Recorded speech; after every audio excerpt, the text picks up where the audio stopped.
welcome to Samarkand Tourism Forum webinar. And as you know, today we have very exciting guest, Ahmed Yehia, my friend, and like-minded person. I always feel that we think in one line about tourism, about ecotourism. However, he has much more to say than me about this. So as everybody in this audience today, I will be listen and will learn from this man who managed to start and to make successful truly ecological business based on the principles of sustainability, and it's also unique place. It's my dream to visit this Begi Island, and Ahmed is always welcoming. And I was planning, by the way, to try to get it in this year, but unfortunately, we all know how our plans changed. But it will be very interesting how Ahmed, you manage your business in this hard time. But also, please tell us some retrospective story. How did you start?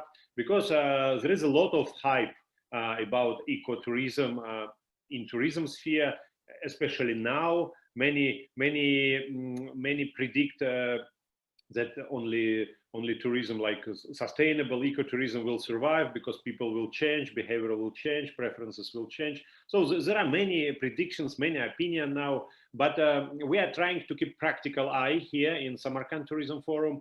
Therefore, I introduced you as a practitioner, because 3 weeks back, the same time, we had also very nice speaker on sustainability.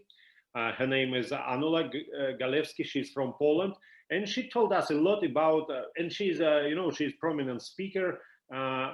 She provided a lot of information about sustainability, like theory and practice together. But from your side today, we expect more practical, hardcore sharing on how do you do this business like a businessman. But please also don't hesitate to give some principles of sustainability together with your practical experience, because of course everybody can Google and find 17 sustainability principles of UNWTO. Yeah, it's open information, but we regular people, we don't know how to use it in our business, because our business is here and these principles are over there. Yeah, so but you are today, we expect you to become a bridge for us, how to make like how to understand how all this stuff is working.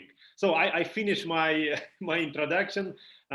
Dear participants, please relax and enjoy this beautiful 1.5 hour together with Samarkand Tourism Forum and together with Ahmed Yehia. Thank you, Misha. Hello, everybody. I'm so honored to be with you all in Samarkand Forum. I hope I can be of value today. So before starting, Misha told me that some of the members at the forum would like to start their own career in the tourism or in sustainable tourism to become an entrepreneurs in such an interesting field. So let me start by saying the journey that I went through in order to reach where I am right now. So actually, I had no tourism background at all in the beginning of my career. I graduated from architecture department in engineering from Egypt. So I used to be an architect. I practiced architecture for at least 2 years before deciding to mix architecture with something else, which is at that time, it was computer science. So I studied computer science and I tried to mix computer science with architecture, but I got sucked in the computer science field to the extent I became an IT engineer, pure IT with no architectural work. I continued doing IT for another 5 years. Then I found out that this is not the career that I want to continue in. IT wasn't that interesting for me. So I moved to marketing and strategies, and I've been a marketeer for at least 6 years, marketing and strategies.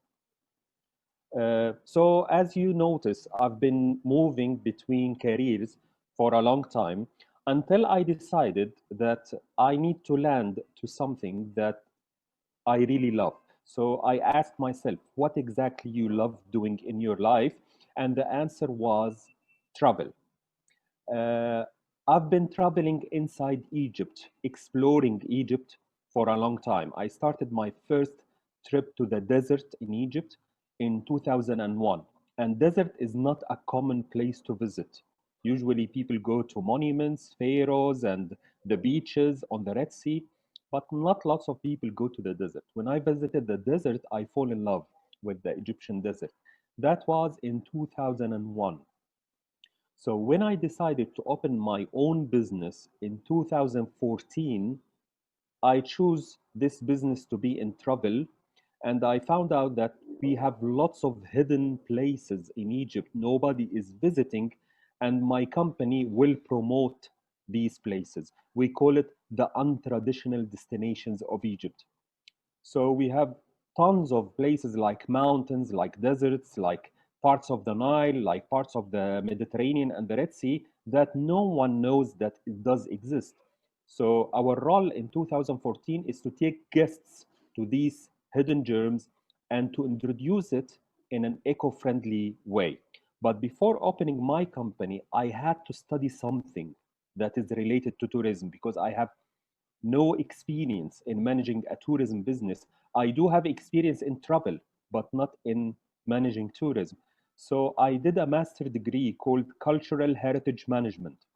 And Cultural Heritage Management master degree is about how to use heritage in tourism, how to get benefit of the heritage. Of course, we know any country has a tangible heritage and intangible heritage. Tangible heritage is the assets, the buildings, the temples, the pyramid, the things that we can touch and see. This is what is tangible. And the intangible heritage is the things we don't see, like the music, like the food, like the languages, like the traditions. So all these things we can use to promote the country and in the same time to make some money. So I started the company in 2014. It was called Eco Adventure. And the role of Eco Adventure is to promote the untraditional destinations of Egypt. We've been doing fine from 2014 until 2017.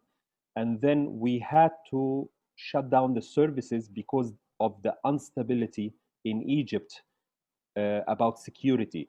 It wasn't safe anymore to visit the desert, to visit the remote areas. We had some safety and security issues for some time that affected our business. So, okay, no problem. Ecotourism, the thing that we are promoting, is not only about travel, it's also about hospitality. So we started to get into the hospitality business. And hospitality in ecotourism is building eco lodges, eco friendly hotels, that everything in the hotel must be from nature and matching with the nature. We found a place in Aswan city, which is south of Egypt, that is an island in the middle of the Nile. People used to live in that island until 40 or 50 years ago.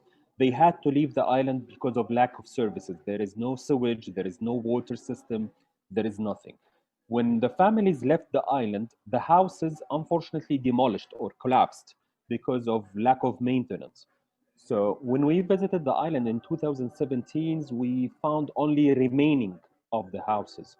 And we thought this is the best opportunity for us to rebuild the houses again and to do all the utilities of water, sewage, electricity, and everything in an eco-friendly way, and to promote the whole island as an eco-friendly destination. The nice thing you are so we reached the point that we have an island that we have to revive it again to put it in the ecotourism world or sustainable tourism. So getting into the presentation, I hope you can see the slides. This is our mission as EcoNubia. So it's not only about Aswan, because our plan is to move all over Egypt, not only in one place. So we created a mission to state what exactly we are planning to do. We help local communities to discover their own natural and cultural heritage treasures, put it in action using tourism practices in order to receive financial and psychological benefits. We believe that local communities have lots of treasures and they are not using it. So our role is to go to the local community to discover the treasures and to put it in action using tourism.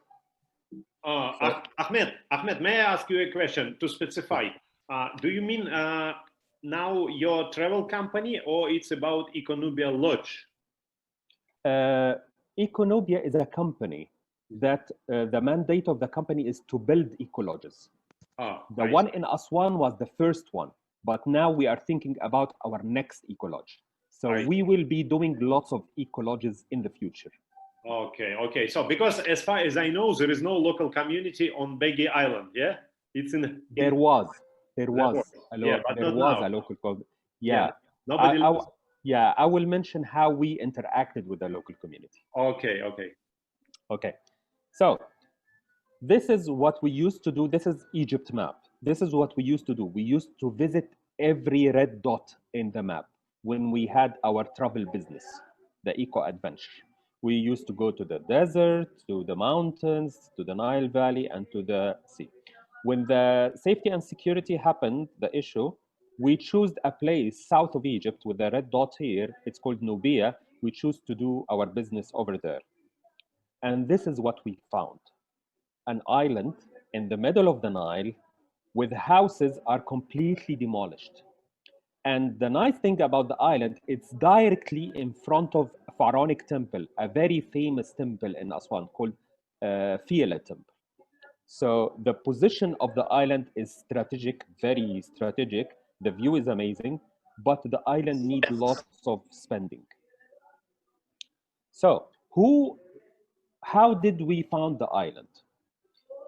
During Eco Adventure time, the travel business that I used to have, we used to visit Nubia. We used to do trips to Nubia, but in a different island. The other island that we used to visit called Hesa Island. So in Hesa, there are local community living there. And we used to bring our guests to Hesa Island to stay in the homes of the Nubian with them, like a guest in a family house, like Airbnb, something like that, but moderated by us. We are the facilitators who do that. So lots of people visited Hesa Island with us. And because we visited Hesa Island, the economical level of Hesa changed, like raised, because now we provide lots of money to Hesa Island people by using their houses, by using their boats, by eating their food. They cook for us at Hesa Island in their houses. So lots of dynamics happened. That was during my previous travel business. In 2017, a group of local community on Hesa approached me and told me something. Okay, Mr. Ahmed, can you please do development in our island like the development you did in Hesa? And I asked them, but where is your island?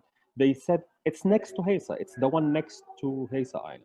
Okay, take me. So they got me into a boat and they took me to this amazing place that you can see in the photo. It's called Bija Island. And I found it completely empty. So I asked the guys who brought me to the island, why did you leave the island? So these guys originally are from the island, but now they are living in Hesa. So I told them, why did you leave? They told me, because there is no services. There is no water, there is no sewage, there is nothing. We couldn't live there anymore. One of the guys who were with me, he used to live in this island until he was 16 years old, when his family moved out to the next island, to Hesa Island. But the nice thing, the local community kept the ownership of every house. Every house is known who's the owner of that house. So when I decided to revive this island, I got into a partnership deal with the local community of the island. So I collected the people who own these houses. We did the meeting on the island. I told them what exactly I want to do. I want to rebuild your houses.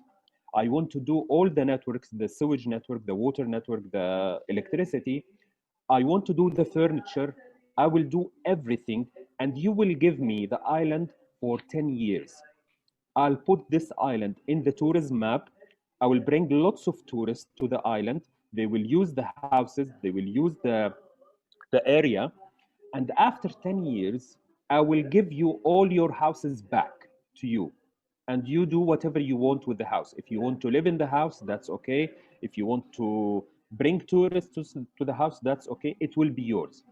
And during these 10 years, I will pay you rentals to the houses for you to feel that you already start to receive money from day one. You don't need to wait 10 years until you have the house back.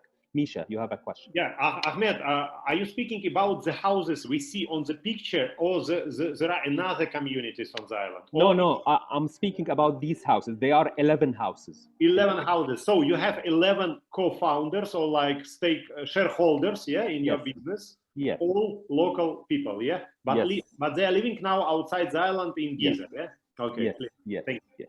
Okay.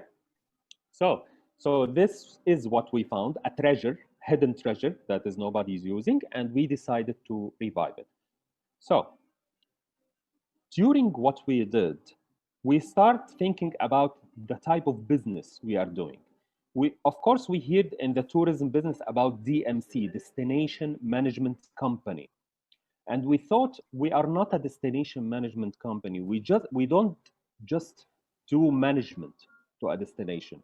We actually do development first, then we do management after. So we created a new terminology for what we do. We are a destination development and management company.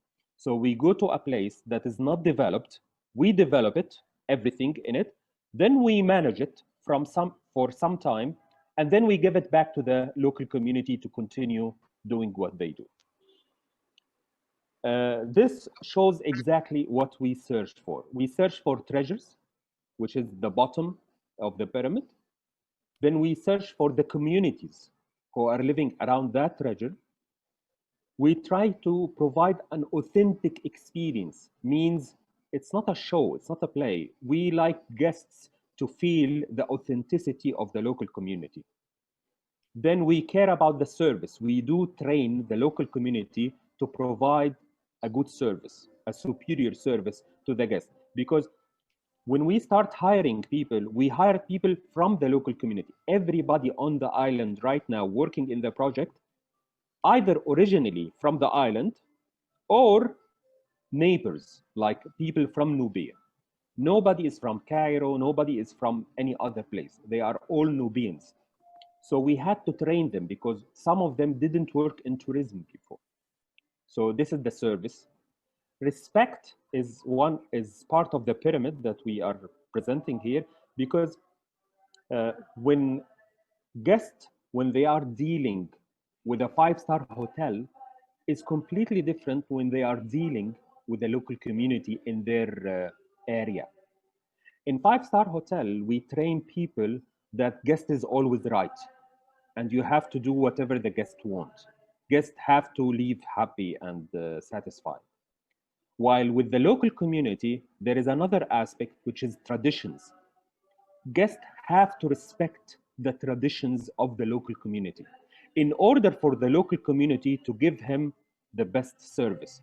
So now the respect is mutual. If the guest didn't respect the local community tradition, he's not welcome. He might find another place to visit, but not this place, because this place is a local community place. And at the top of the pyramid is the P, which is profit. Ecotourism is not a charity work. It's a business for profit. We should do money out of what we do.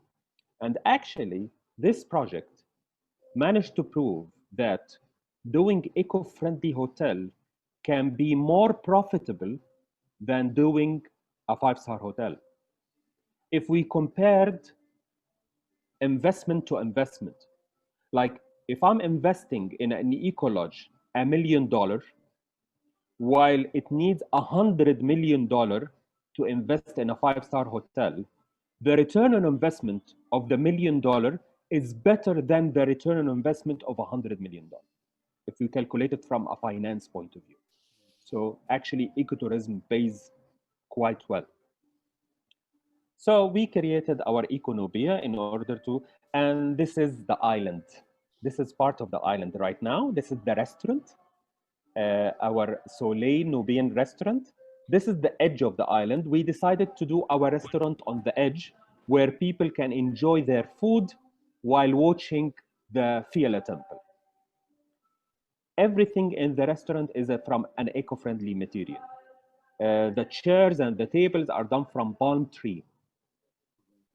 Even the tableware on the table, everything is eco-friendly, except for the wrapping that cover these things.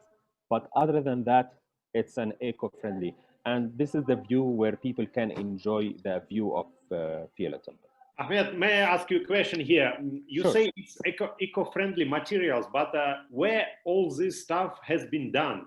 I mean, where they make these tables, chairs, all these covers? Is this also like local, at least Egyptian, or you bought it from abroad? Okay, everything in the Ecolodge is Egyptian. Nothing imported from in Egypt, yeah? made in Egypt. Okay. Okay, but is it industrial production or it's like again local communities production? No, it's a local community production. It's not industrial. So the table and the chairs are done in Aswan by a provider in Aswan where we visit, we design actually what we want, and he do our own design. The table where the placemats on the table actually is done on the oasis in the desert by the ladies who use the palm tree to do products like baskets and like placemats. This is the view at night. So we created a fireplace in the restaurant where people can enjoy gathering around the fire while watching the sound and light show that run in the temple at night. We thought that it can be a nice thing for them to enjoy at night. Okay, how did we build the houses? When we came to the island, we found the remaining of the houses. So we decided that the houses that we are going to rebuild again, we will use the same material that the old community used when they built the houses. Local community built from within. They don't bring anything from outside. So the island is a rocky island. Lots of rocks around us. Actually, it's granite, if somebody interested to know the type of the rock. It's granite. So the island contained boulders, big boulders of granite. So what we did is we brought workers, they cracked the granite, they cut the granite into small pieces. And we used these pieces to build the houses, like what the old community do. We found that the old community didn't use cement to attach rocks to each other. They used mud. So we did the same. So the thing that attached rocks together is mud. It's not cement. So everything is built from rocks and mud. The ceilings are done from palm tree product. When we get to the rooms, we will see the ceiling. Like this is one of the rooms. The nice thing about the houses is when you open the window of the room, you can see the temple from the room. Actually, if you are laying down on the bed, you can see the temple. This is the room from inside. The beds are done from logs of trees. The mattresses are done from cotton. The closets are done from palm tree products. The floor is done from recycled granite that when we go to the factories who do the plates of granite, the big granite, these are the remainings that they throw it away. We took it and we did the flooring from it. This is the ceiling. The ceiling are done from palm trees with layers of things, 6 layers of things above. Everything we got to know from the local community. Local community explained to us how their grandfathers used to build, and we copied that. We created a beach area where people can swim in the Nile. The Nile is so fresh. So now we have a private beach area where people can enjoy swimming. We built a multi-purpose hall on top of the mountain where we can do events like yoga retreat, meditation retreat, lectures, and everything in that hall is done from eco-friendly material. And of course, the hall can see also the temple from the hall. because we created glass everywhere in the hall in order to have a 360 view from the hall. We managed to attract more than 30,000 visitors to the island during 2019, and that was a great success for us. Was it your first year of operation, 2019? No, 2018 was the first year. So 2019 is the second year for us. But we have to remember that this island used to be visited by zero. Nobody used to visit the island at all. No boat were allowed to stop by the island. Currently, the island is in the tourism map, and lots of people are visiting the island in a daily basis. When we start marketing the business, we thought what exactly the message that we are delivering to the customer. So we have keywords that we need to work according. Eco-friendly, we are promoting an eco-friendly place because lots of people are seeking eco-friendly places right now, as you mentioned, Misha. We are providing authentic experience. People doesn't want to find people who are acting or who are doing a show. No, they want to see people who are living normally, and it's an authentic experience. Also, we are not selling these services for cheap price. Lots of people think that ecotourism should be a cheap tourism, which is not. Actually, it's a niche market. People who already visited lots of five-star hotel and they got sick of the five-star hotel and they want to do a change. And this is what we are attracting, the niche market. And of course, we provide spirituality. One of the things about the island, because it's next to a pharaonic temple, is in the ancient Egyptian time, this island was considered a holy island. And there is a god was buried in that island, Osiris god, one of the gods of the pharaohs. So we start to use that in our promotional material, that you will be staying in a holy island, not a normal island. Everything helped. And now for the channels that we exist in the social media, of course, all kinds of social media. We managed to have TV shows running in our island, online marketplaces like the international shows, trade shows and printable material. And the most important thing in marketing from our experience is the word of mouth. How does people speak about you?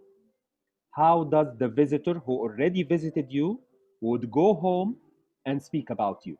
This is a key differentiator, the word of mouth. From the financial point of view, we've been doing fine. In 2019, we managed to have a revenue of 1,400,000 Egyptian pound. In dollar, this is around $100,000. That's a great for a startup because we are considering ourselves a startup. The EBITDA margin is 24% for people who are interested in finance, and this is a good margin for the second year, which is we still getting the grip. Our mix of visitors, 60% are B2C, which is business to consumer, means the people who we attract directly through social media, through our connections, and this is B2C. While B2B is business to business, which means tourism companies represent 40% of our business. It's deals with business, with tourism companies to bring their groups to our island. Ahmed, do you consider those requests coming from OTAs like TripAdvisor? Do you consider them like a B2Cs or B2Bs? B2C.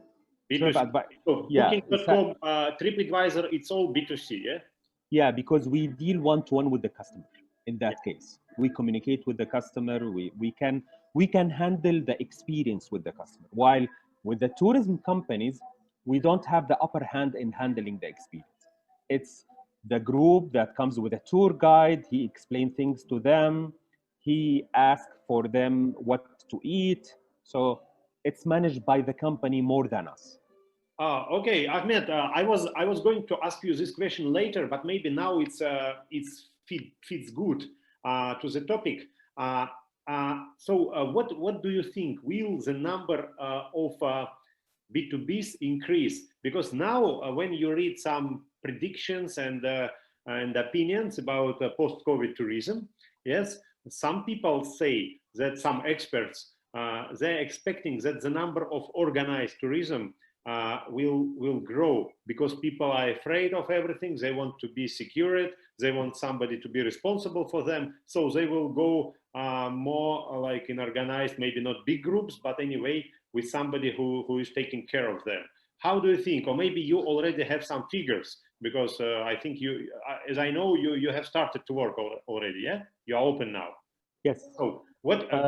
Because everybody now is very sensitive to any kind of news from the markets that are opening and that are working. And what do you have? What kind of feeling you have? Okay, we didn't open. Will this ratio 60 towards 40 change somehow? Okay, we didn't open all our services. Only the restaurant now is open. The accommodation is not open yet, Okay. but it should open within the coming 2 weeks. Okay. As for the balance between B2B and B2C, it depends on what is my stage in the business. So if I'm talking about first year of the business, for the people who would like to start business one day to become an entrepreneur, you will have to focus on the B2C in the first year. B2C will, because in 2018 we used to receive 80% B2C and only 20% B2B, because companies, tourism companies, cannot send their customers to a new place where nobody knows the experience over there. They leave the customers to try the place first, and then they read the reviews on the social media and on the TripAdvisor and then they decide to work with that property or not, but not from day one. So we had to work B2C in the beginning with the aim to raise the B2B in the future. So now we moved from 20% B2B in 2018 to 40% B2B in 2019. And the plan was to reach 50-50, like 50% B2B in 2020 and 50% B2C. But unfortunately, the COVID happened. Looking at the future, looking to the future right now, yes, you are right. Organized trips, like the old organized trips of big groups moving together, is not happening anymore. We don't think that it will continue. Maybe in a 5-year time, this will happen, that the big groups will appear again, but definitely not with the coming 2 years, because people are afraid to travel in big groups. So we expect either people to travel individually, like they can design their own trip and do all the reservation by themselves, or to join smaller groups from 8 to 10 people maximum per the group. And both scenarios are okay with us, because lots of people, when they design their own trip, they might do it by themselves, or they might contact a tourism company to do a customized trip for them. And we have a good relationship with the tourism companies right now. So if a visitor coming to Aswan, the tourism company would call us asking, what can we offer this certain family? Then we give them an offer. If they accepted the offer, then that family will visit our place. So B2B is so important. We shouldn't forget about it. If we manage to reach the balance between 50-50 between B2C and B2B, from my point of view, this is the optimum. To have 50% of your customer coming from tourism companies and 50% of your customer, you brought them by yourself. Like you did your own homework and you managed to reach these customers in their homes by TripAdvisor, by Booking.com, by social media, by Airbnb, by whatever tool, but you need to reach these customers. You need to work as a tour operator for a while. Okay? Yeah. So, in terms of structure, as a company, it's so important for any entrepreneur to focus on the org chart of his company. It doesn't need to be a one-man show. He should have lots of help. So in my case, I'm representing the circle in the middle, which is the CEO. But with me, there are shareholders who are part of this company. We have board members who give advice to this company, and we have a group of consultants that we use them whenever needed. So this is, and these are not Nubians. These are not local community. These are people in business side. On And the right most, side, most probably you also have some consultants from source markets, yeah? From yeah. those markets which send you tourists, yeah? Yes. As much as we can, we like to have lots of consultants because sometimes consultants make a big difference. One statement can do a huge difference to your business. Okay. On the other side of the big circle is the Nubians. We have the operations director, which is a Nubian guy, manage Nubian team. We have a sales director, which is from Aswan too. We have accountant and legal, and we have PR, online, and media. And these two things are outsourced. I don't need to hire people and to pay them salary to do accounting or to do legal or to do PR and online. I can hire companies. I have a company who is responsible for our media and online thing. We have a company that's responsible for our PR and printable material. And we have a company that's responsible for accounting. We don't need to do this in-house. And this save money. Misha, you need to ask a question. Yeah, because we don't see on this map, we don't see one very important player, it's investor. Yeah, and we have very good, relevant question in our chat. The question is from Sergey Mazuk from Moscow, Yaroslavia region. His question is the most crucial question: hints and tricks to attract the really big non-government international investors. So I think we can consider this question now, yeah, and you will tell us about your investment site as well, okay? Okay. Thank you, Sergey, for a question. Yeah, thank you.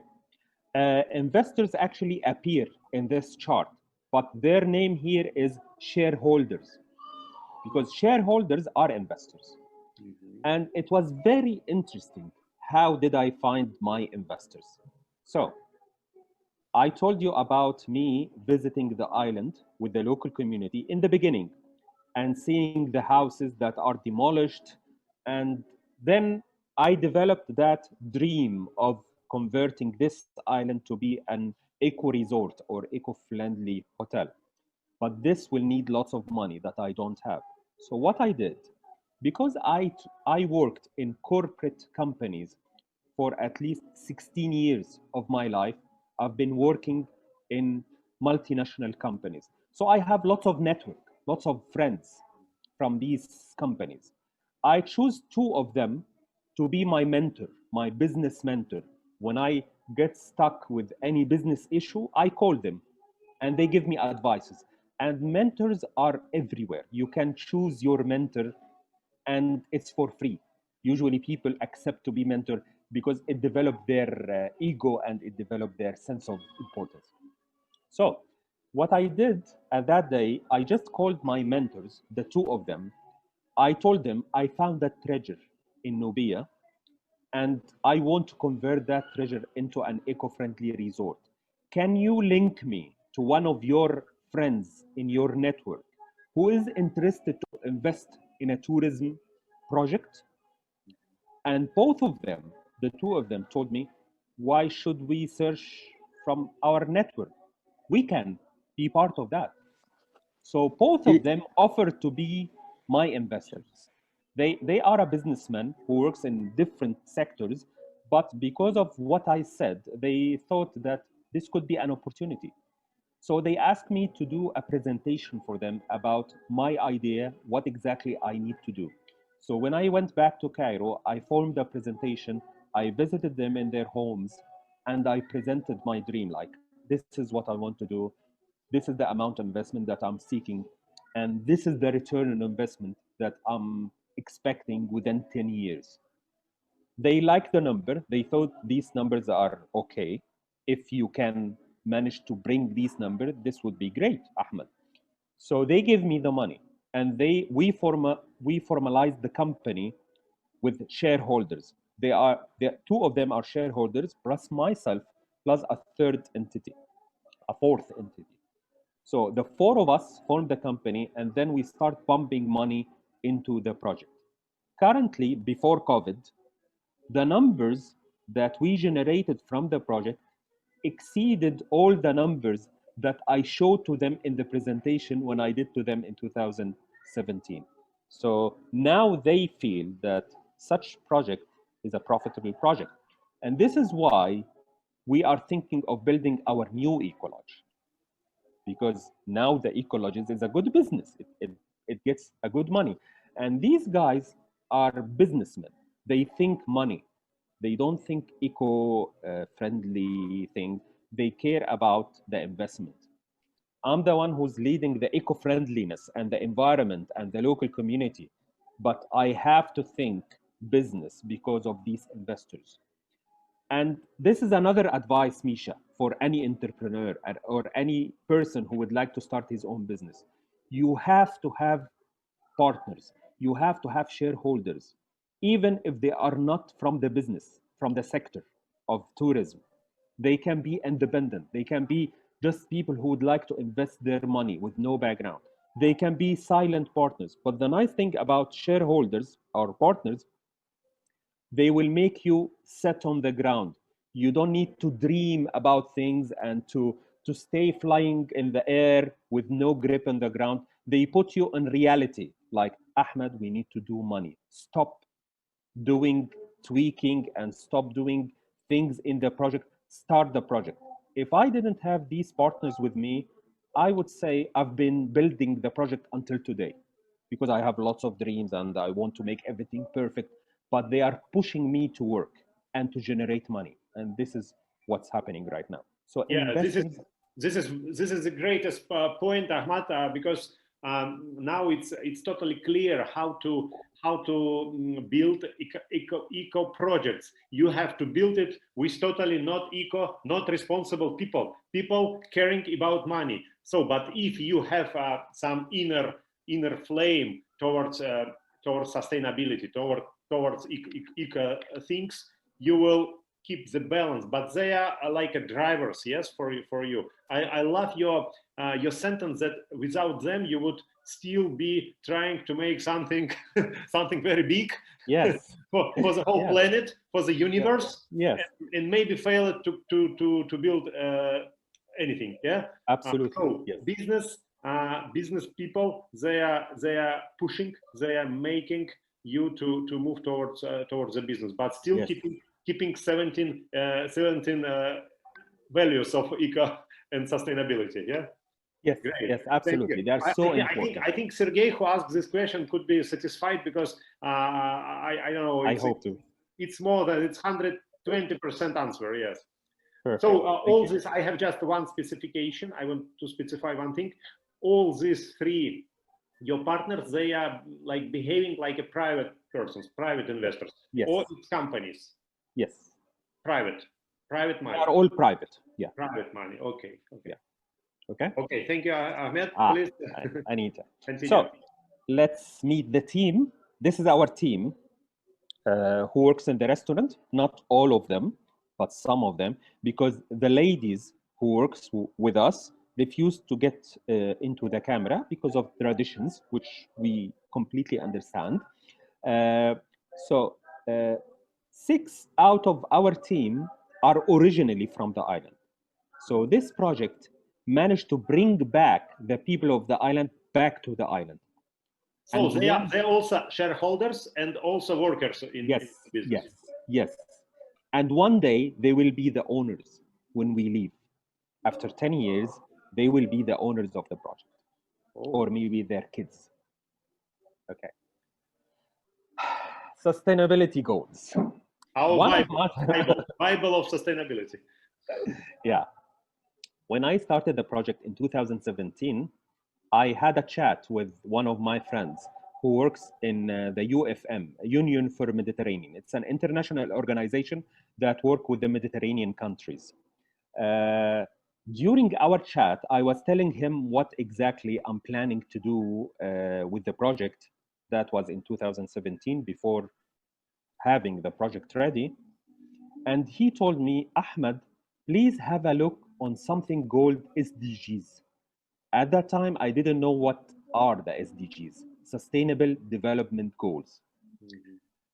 I got into the United Nations website and I downloaded the SDGs, Sustainable Development Goals.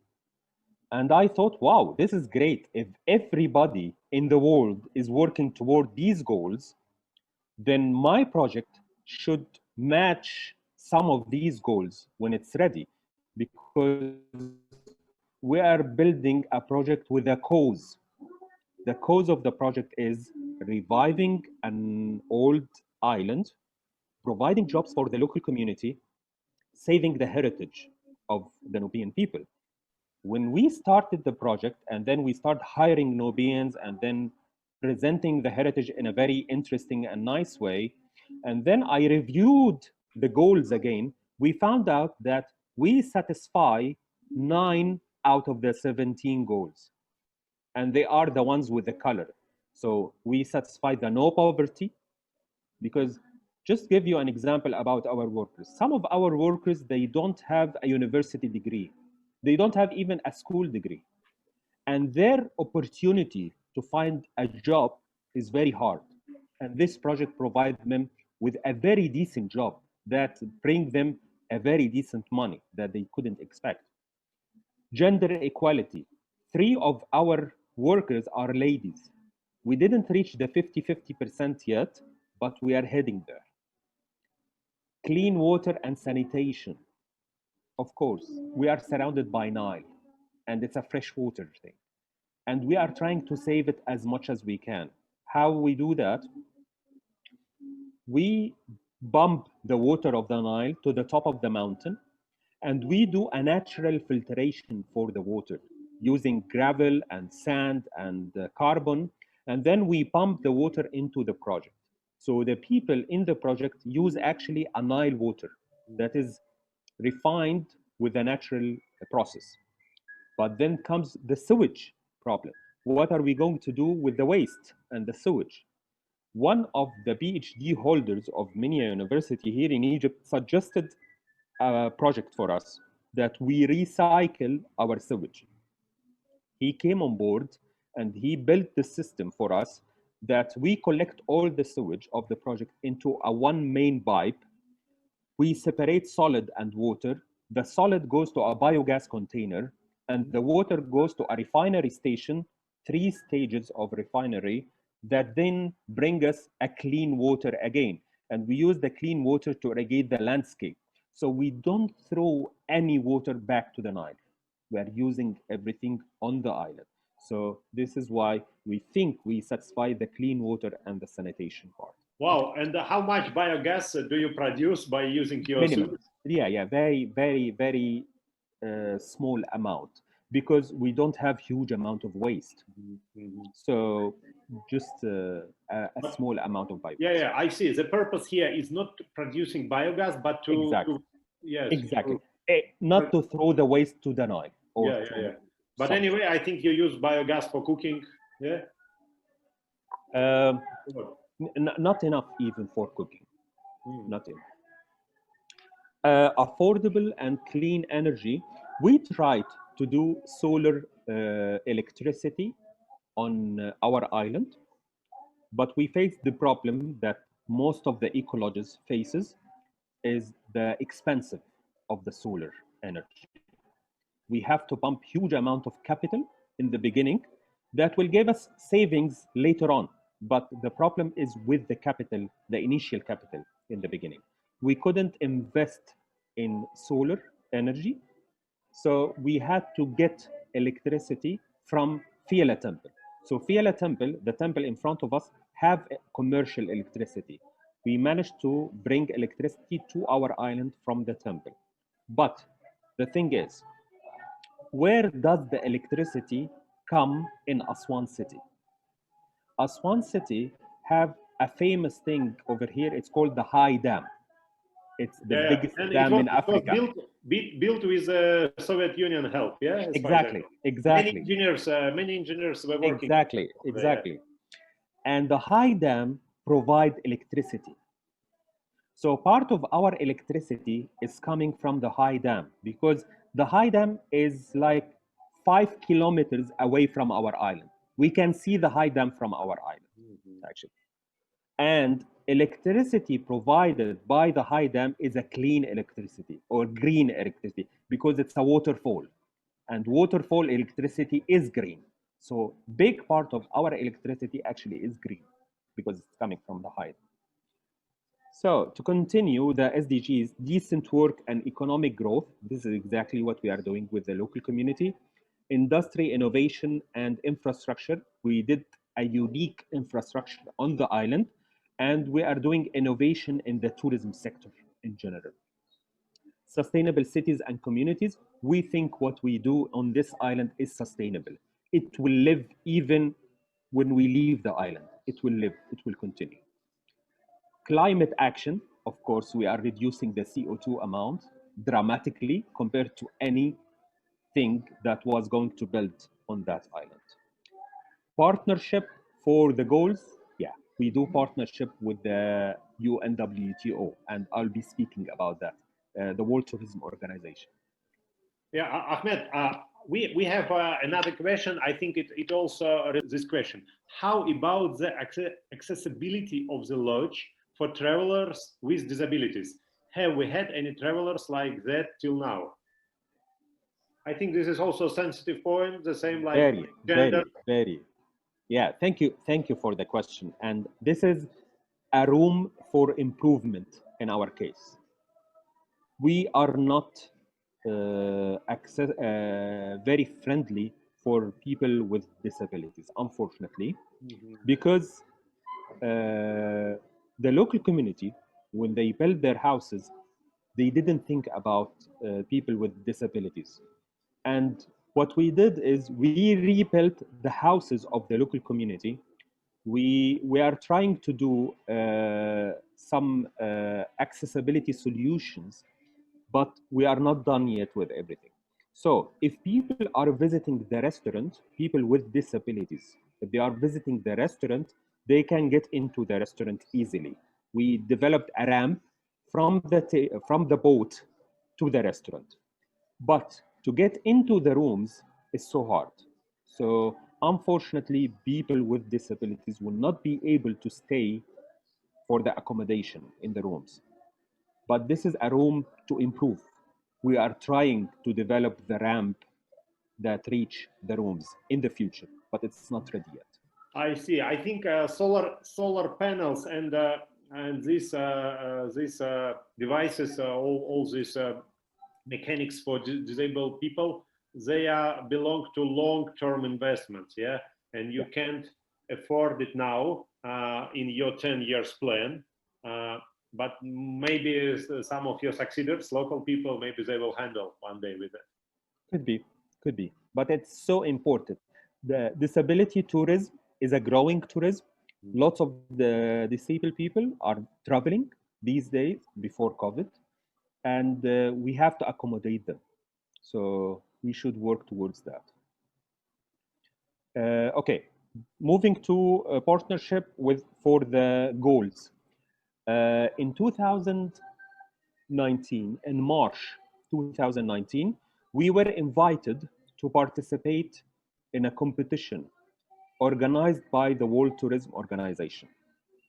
They thought that our project can be part of that competition because of the innovation and sustainability of it.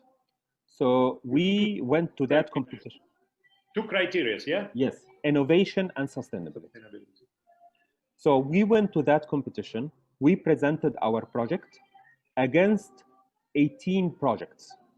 There were other 18 projects from the Middle East, from Egypt, from Lebanon, from Jordan, and from UAE, Emirates. And our project managed to win the first prize as the best sustainable startup in tourism in the Middle East. And we were so proud of this So price. actually, you are now #1 project on sustainability in the Middle East. At least I hope among yeah. those who participate in such events, yeah, and Yeah, we are so happy with this recognition, and I have to say it helped us a lot.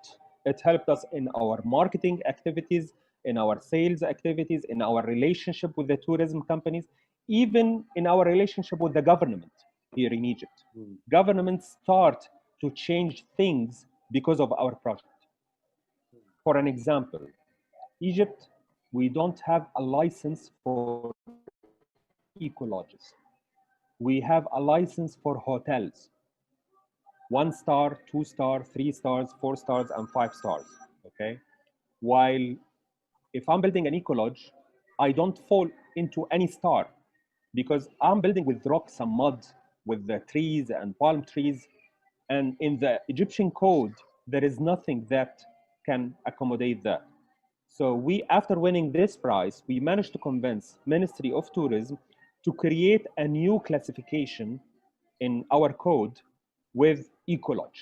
So now I can apply to have a license as an ecolodge that is completely away from the stars system because we don't fall into the star system anymore. wow. So you have created a new category, like you're like now like a Xerox or Jeep. Yes, they call, Yeah. Ecolodge, and they mean your place, but also it's like the whole entire category.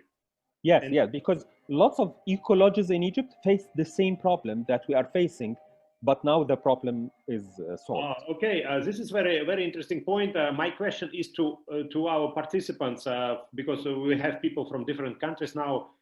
Is any countries, at least from your countries, has some special code or classification for eco hotels or eco lodges?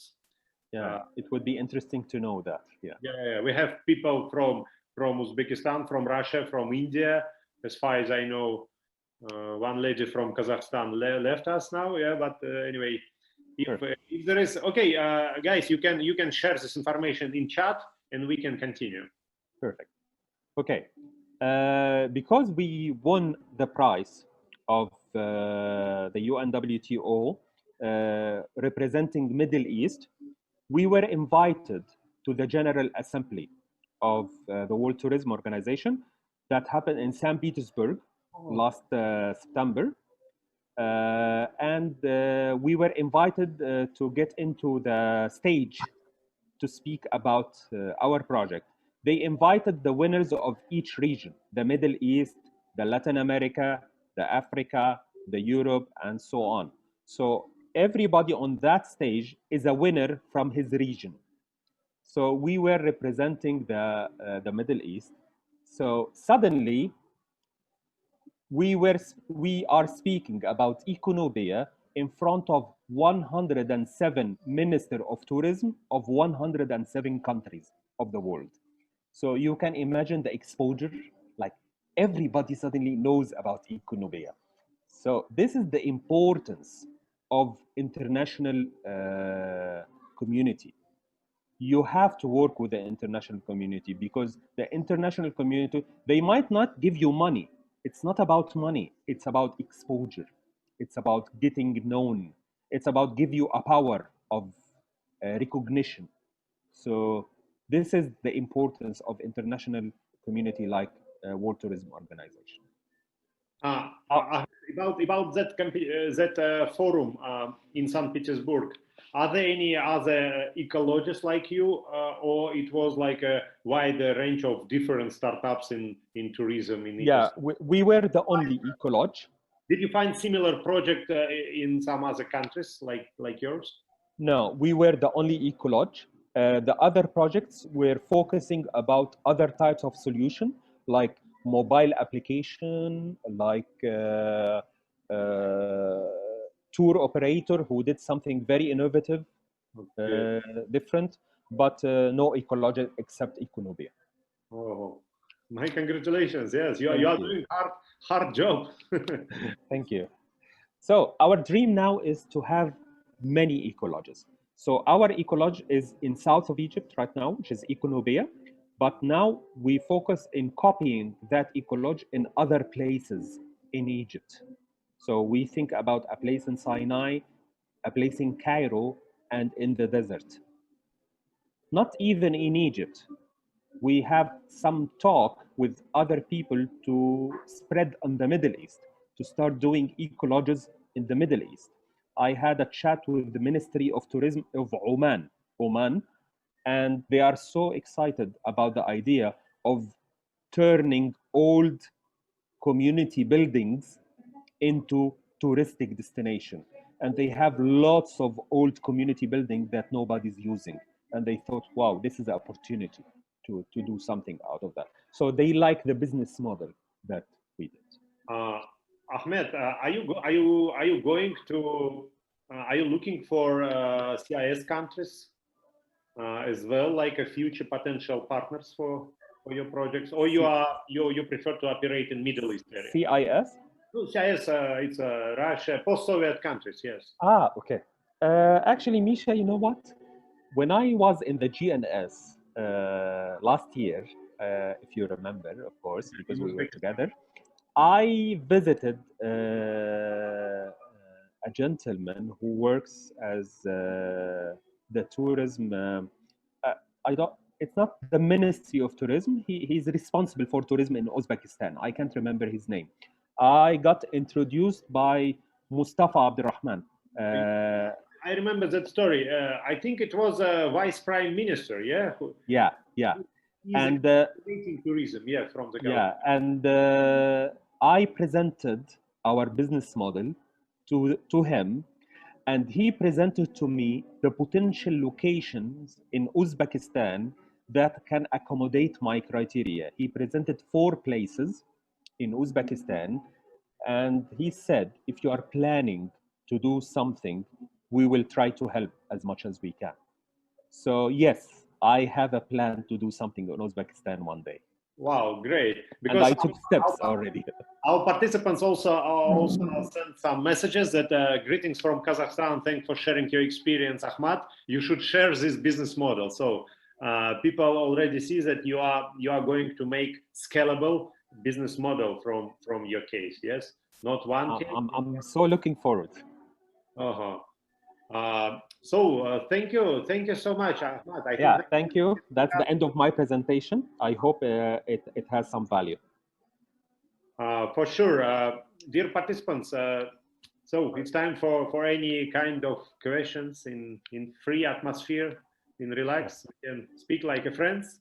Maybe we can brainstorm maybe somebody has some challenge or idea, and it's a good time now to brainstorm, because we have a person who had already went through all aspects of creating business from zero to profitable one.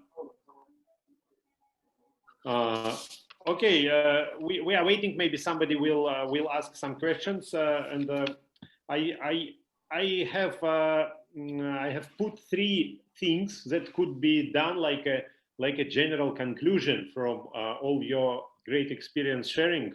Of course, it my objective conclusions, but I want to share it with everybody now. So first one is that ecotourism starts much earlier than the venue itself opens, because you told us the story how you started to involve these local people. Yes, you gave them some job. Yes, you placed some order for all these local materials and the furniture and everything. So they started to work for you to construct your bungalows or houses. Yeah. So it means that ecotourism impact started much earlier than you have opened your doors for first tourists. Yes, in 2018. And I think this adds more value to sustainability, the entire sustainability, because you involved many people much before operating, much before you start operation. So define your keywords. It was your sentence, and I love it. So you have to define some some specific keywords which are not words only, but this is like a directions for you to go, and of course for your content and for your promotion, but also for your for everything, for your like directions, for your planning in your business. But we are in content economy now anyway. Good keywords will help for further development. And from your case, we see how you're talented to use any opportunity, not only your investors or shareholders resources, but you also use any opportunity. Most prominent of them is your cooperation with UNWTO and participation in startup competition. By the way, Ahmad, I have a question. Did you get some money from that startup competition in earlier? Oh, it was just a certificate and recognition, yeah? Yes. So it was not about like a grant, money grant. No. Okay, but maybe this paper values more for your further development, yeah? Yeah, it helped more than lots of money. Yeah, I see. And number 3, this is very I see it's considered it's like a very important point as well, as like you influenced to the Egyptian code for Ecolodge. So you influenced the governmental relation or attitude to this, and you change the code, and now the other people can use this code for getting same Ecolodge certificate, which will help much more than money, because if you present this certificate, so people will see it. This is truly Ecolodge, because many hotels, many small places are calling themselves like an eco. Yeah, it's like a sort of hype. People put eco to everything possible, but very few are really truly eco from them. Okay, so it was my 3 points. I will check now in comments. I think we have some more. So Kamaluddin is sending greetings from Tashkent. What do the guests during the trip in these houses? Are there any activities for them? Great question, Kamaluddin. So what do okay, we see you have beautiful restaurant, so we can swim at your place, and this is like for me must do one day to swim in Nile exactly in your beach after or before visiting your beautiful restaurant. But what, maybe you have some involving activities that. So yeah, we were lucky that we started our travel business before starting our Ecolodge. So we used to be a tour operator for ecotourism activities. So when we started our Ecolodge, we used our experience with tour operating in the Ecolodge. So when the visitor come to our Ecolodge, we suggest activities for them, like visiting the temple with a tour guide, visiting Aswan, the things in Aswan, going to Lake Nasser to do sailing in Lake Nasser or fishing in Lake Nasser, do hiking on our island because we have a big island that people can hike. We provide kayaks on the Nile that people can enjoy kayaking on the Nile, swimming, of course, in the Nile. So we have set of activities that we suggest to the guests, and they can subscribe to any of these activities. We have people who run these activities for us. But lots of people actually come to our island to disconnect. Like they are fed of corporate life, noisy world. And remember, nobody exists on that island except us. So it's us and our visitors. So at night, our island is so quiet and so relaxed. So people can enjoy that relaxing quiet. Some people come to meditate, to do meditation, to do yoga. We have that hall on top of the mountain, the multi-purpose hall for such activities. So yeah. I remember beautiful pictures in your Facebook. Somebody was doing yoga on the beach and Nile is behind, so it was fantastic. Yeah. So we have lots of activities that we suggest to our guests with no enforcement at all. It's like a board with activities, and everybody, if anyone want to subscribe, he just talked to our staff and they would subscribe him into the activity immediately. Okay, okay, great. And we have another question from Raushan Mohamedjanov from Kazakhstan, from Nur Sultan city. When you started your project, what kind of obstacles you faced? Good question. Yeah. Yeah. Maybe Okay. maybe there were maybe among with like a general obstacles for any business, like money, resources. Maybe there were some specific obstacles. Yes. Especially it's also like I had from my side. Maybe it was even some psychological point. Yeah. So it was easy for me to develop the dream once I saw the island. I can imagine the island in the coming 5 years, how it will look like. But this needs lots of work and lots of money. So the first obstacle was the money, and I managed to find the money through the investors that I managed to bring on board. But later on, there was a huge obstacle about risk. We have to take a risk because legally, this island belonged to the local community. But unfortunately, they don't have papers, ownership papers for their houses. They own the houses since 400, 500 years ago, before the formalization of the Egyptian government. So they don't have any kind of papers. And the government didn't give them paper, but also the government doesn't interfere with them. Maybe they have some papers from pharaohs. Yeah. So the thing is, we have to sign contract with the local community, but with no documents with ownership for them for these houses. And I told the investors, this is a risk because they might kick us out anytime. Nobody can defend us. So we have to have a great relationship with the local community because the government will not interfere. They will not enforce them on anything. So that was a risk that we decided to take. Ahmed, I think But so far we are doing fine.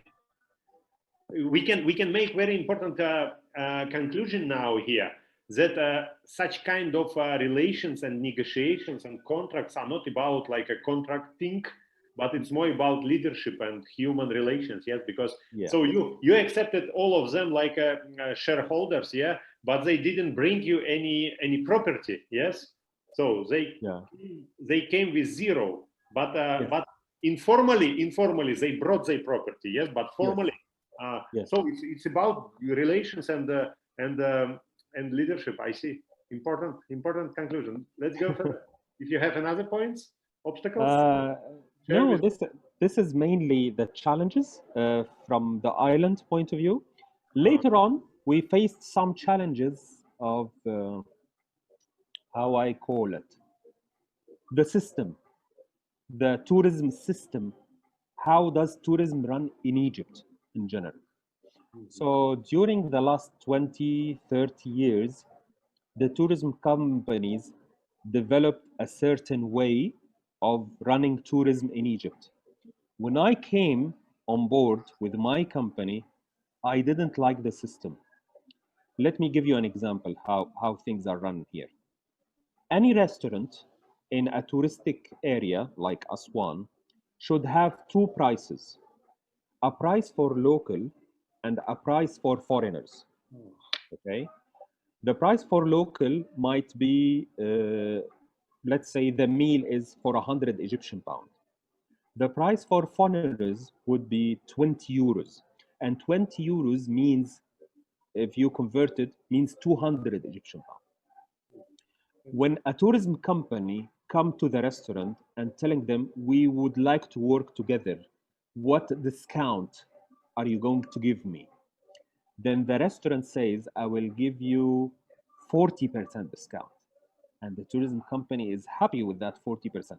So instead of paying 20 euros, they would pay 12 euros. But 12 euros, when you convert it to Egyptian pound, this means 120 Egyptian pounds. So it's still more than what the Egyptians pay. So the restaurant make profit out of that, a good profit, even with the 40% discount that he gives to the tourism company, because he knows that the individual tourist who would come to his property is minimal. Most of the tourists would come through a tourism company. When I opened my restaurant, I decided to have one price. It doesn't matter if they are Egyptians or foreigners, it's one price. I'm dealing with a human being, not a tourist. So when the tourism company start to approach me asking for a discount, I said, I can give you a 5% discount. They said, no, we get 40% discount. I said, no, not in my place, because I don't have two prices like other restaurants. It's only one price. And my profit margin cannot exceed 40%. So this is ridiculous. So I'm in the process of changing that system. And it would take some time, it will take pressure. Tourism companies were fighting with me in the beginning, but now they can understand what I'm trying to do. And Ahmad, this sensitive point concerning different prices for locals and foreigners. Is this belong to ethical side? A what? Business ethic. Ethical? Is this like business ethical point, or it's just about like finance or marketing? I don't know how did it started, because I wasn't in the tourism business long time ago. Yeah, but we don't care how it started, but we just face it now, yes? Yeah, and I don't like it. It's non-ethical. I don't see it as an ethical point. No, because we are dealing with a human being, especially for food and beverage. Okay, for the ticket, a ticket for a temple or the pyramids, okay, I can understand why there is a price for locals and there are price for foreigners, because I'm trying to encourage local people to visit their own monuments. Okay, fine. So I'm doing them something extra. In France, for an example, they don't have two prices for the Louvre, for example, but what they do is they do a free day. Like you can get to Louvre Tuesday for free. Yeah. So the French people can go during the free day. But for food and beverage, I don't understand why should a foreigner pay more than Egyptian to eat or to drink. Okay. We have another question from Kamaluddin. One more question. How did you get your first clients in your first project? No, I think this is your first project, yeah? Good question. Your very first clients, where did they come from? We call it in the business FF, friends and family. Friends and family, yeah. So you start with friends and family, and then it grow. Were they foreigners or Egyptians? In the first year, all of them were Egyptians. Oh, so our network, our network of friends. You started from domestic tourism. Yeah, and this is normal. When you start something, the locals should try it first to give you a feedback for things to change, for things to make better before the foreigners come. Because when the foreigners come, things should be perfect. Yeah, and now every country has this challenge because tourism is totally rebooting everywhere. Yes, and we have to start from very zero. And now it's a good inspiration to start with locals and to change something in our tourism products. Yes, and start to check it with locals first, to test it with locals, and after, so wait for borders to be open and start to invite foreign guests. Okay, let me check. I have a suggestion to Ahmad Raushan from Kazakhstan. Is saying he should write an article to explain his successful case of launching EcoLodge. Good idea. Yeah, I can do that. I But, should. but at least, even if Ahmad will be too busy to write an article, at least we will have a video recording, and it will be placed on samarkandforum.com after a couple of days, as we usually do. So, and of course, many people are watching our videos. So today we have not many participants in online format, but people will see videos. So we will have a chance to spread your message, Ahmad, to much bigger auditory, and I think to much bigger audience. And I think the value of this content you have shared with us today will grow from year to year. So it's for many people in tourism, and even for many countries, it's like a technology of future. Because, for instance, you have been in Uzbekistan last year, yes? You were talking with Prime Minister, yeah, with Vice Prime Minister. He offered you some deals, but still no 1 year after, still no movement, no like changes. So what I mean, the content you shared today will get its value after many months and even years, and we will try to deliver it to right audience. Thank you for doing that, Misha. If we don't have any other comments or questions, I think we don't. Yeah, we have like a feedback from the same Roshan. The content of today's webinar is really valuable and actual to the current situation. So thank you, Roshan. Thanks to everybody who was with us today. And I wish Ahmad, to your business, not only to EcoNubia place, but to your general vision to be spreaded all around Egypt, Middle East, and one day, if you come to us, to Central Asia, to Russia, to post-Soviet countries, I do hope we will have a chance to create something with you, because the time of ecotourism is arriving, and the more problems we have with climate, with COVID, with over-tourism. It's all about sustainability. It's all about ecotourism. So it's all gives future opportunities for ecotourism, and I do hope one day we will work with you. Sure, it will be my honor. Thank you, and have a good trip to the next island. Yeah. Thank you, Misha. Thank you, everybody who's in the call. Thank you, Ahmed, and thank you, everybody.